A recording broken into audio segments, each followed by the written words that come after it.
Good evening. This is CTV News for Thursday, June 28th. I'm Patricia Villone. Thank you for joining us tonight. Well, some are celebrating while others are livid. The Supreme Court today issued a historic decision upholding President Barack Obama's Affordable Care Act. In a 5-4 vote, Chief Justice John Roberts sided with liberal justices and wrote the majority opinion. CTV's Sonia Srivastava has been following the story. She's outside of the Supreme Court with reaction to the ruling. The Supreme Court's decision is a clear victory for the White House, but President Obama says this is also a victory for all Americans. First, if you're one of the more than 250 million Americans who already have health insurance, you will keep your health insurance. This law will only make it more secure and more affordable. Insurance companies can no longer impose lifetime limits on the amount of care you receive. I was so excited when the decision came out. I was hugging strangers and dancing.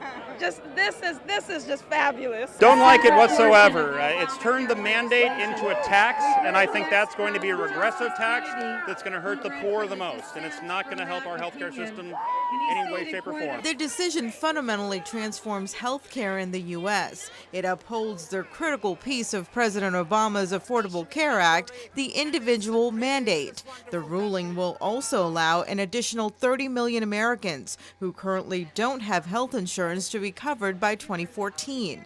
There was no shortage of opinions from both sides today. I think it's a happy day that the United States has joined the community of civilized nations that extend the right to health care to its citizens. More Americans, 30 million Americans, are now going to have access to health care. That's something that we should all be proud of. We should all be celebrating this. It's unfair. You shouldn't be forced to buy something or be taxed on something if you don't want it. America was founded on an ideal of liberty, especially individual liberty. I feel like we lost a little bit of what made us America today. Many started arriving at the Supreme Court as early as Wednesday night. Some came from as far as California.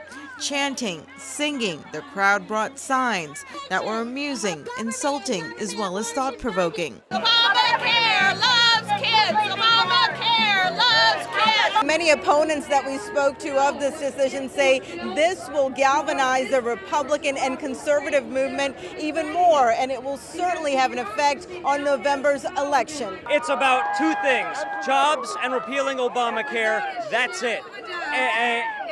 It puts a real fine point on how important this election really is, because what the Supreme Court basically said was that if you want to change it, it's got to be a legislative solution, not a judicial one. The act will allow young people under the age of 26 to stay on their parents' insurance, and small businesses that employ less than 50 people will also get help.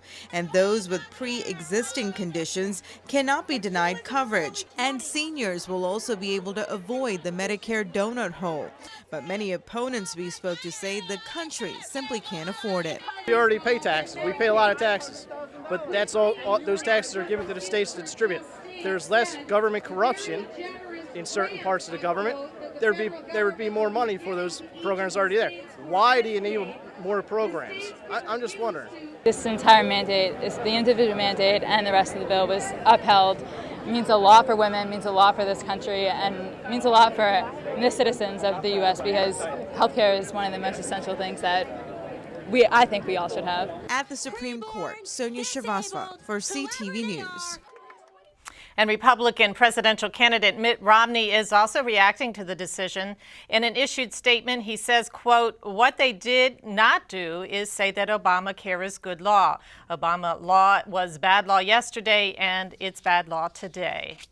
Well, the U.S. spends more on health care than any other nation, according to Wikipedia, and yet it lags behind other wealthy nations in terms of infant mortality and life expectancy.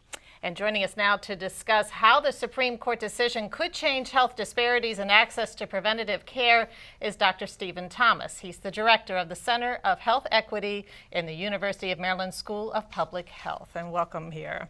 Well, we saw a lot of emotional reaction there and everything, but if we put politics aside, tell us how this is going to affect Marylanders, in particular Prince Georgians. Well, let me say that the emotion is warranted because this is a great day that fairness has come back. Imagine that today, with this law, insurance companies can no longer deny you care. You see, in the old model, if you got sick, they could cut you off. That can't happen anymore. I think the other very important development is that everyone will be in this together. And it's important that we recognize that the provisions in the law will actually move us in a direction of promoting health and preventing disease rather than simply treating people after they're sick. I think this is a great day in the country and in the state of Maryland. You and I spoke a little bit earlier because when people are getting treated, obviously, without health insurance, they end up in the emergency room, and that's one of the highest expenses there are. Well, you know, I think that somehow it's been missed that when people show up for care, they are not turned away. If you're driving your car without car insurance and you get stopped, you're not going to drive that car. But if you show up in an emergency room without health insurance, you're still going to get care, regardless of your ability to pay. That is spread out over all of us who have health insurance. Now, with the law upheld, that will be spread out more broadly across the population and therefore bring costs down. Now, one of the most controversial parts of this was that individual mandate and the penalties that are or are not there behind it. How will that be enforced if everybody is required to buy insurance? Well, you know, there's some details in the ruling that we'll have to sort out in terms of how it will be implemented. But people who don't have health insurance, it's not that they don't want it, they have not been able to afford it. And so with the law in place, there are provisions now to ensure that everyone has access to affordable health insurance. If you're not able to pay, there are provisions for people being actually allowed to expand the roles of Medicare. And if you are in that donut hole, you know, people who make too much to be on Medicare or Medicaid but not enough to afford health insurance, there will be sliding scales. I think we want to watch very carefully about how this is going to be implemented here in the state of Maryland.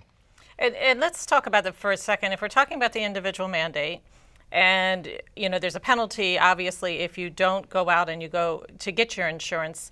Is it something the federal government will put maybe a line item on the taxes at the end of the year and say, you know, here, if you don't have insurance, pay it here? Well, you know, that was one of the areas that people are sorting through in the law, that the Supreme Court decision said that it was like a tax, and that as an individual you could pay it or not pay it. That was one of the ways that the law was attempting to ensure that states complied. If states failed to comply, for example, in signing up people, they could have their funds restricted. And I think that there are some details in the law that are being sorted out, that kind of stick has been limited.